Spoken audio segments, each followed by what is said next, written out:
सैलाब ने बच्चों से खेलने और सीखने के मौके छीन लिए, लेकिन महकमा तालीम पंजाब ने इनके लिए उम्मीद का चिराग जलाया है।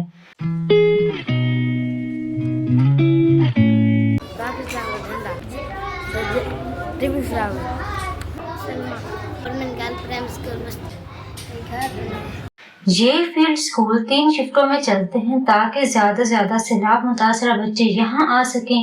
खेल, ड्राइंग और कहानियों के जरिए इनके दिलों से खौफ और ट्रॉमा दूर किया जाता है। गवर्नमेंट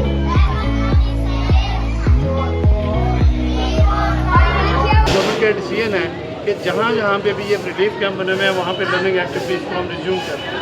अब ये इस वक्त आप देख रहे हैं कि हमारे हम गवर्नमेंट हाई स्कूल 84 है जलालपुर पीरवाला में मौजूद हैं और आपने हमारा क्लासरूम लर्नर कैंप के तौर पे आपने ऑब्ज़र्व किया कि हर एज का बच्चा है।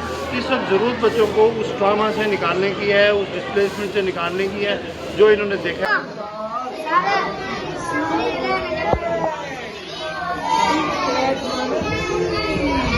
ये सिर्फ स्कूल नहीं, ये एक उम्मीद है, हौसला है, खुशी की नई दुनिया है। महकमा तालीम पंजाब बच्चों का मुस्तकबिल महफूज बनाने की जद्दोजहद में आगे है।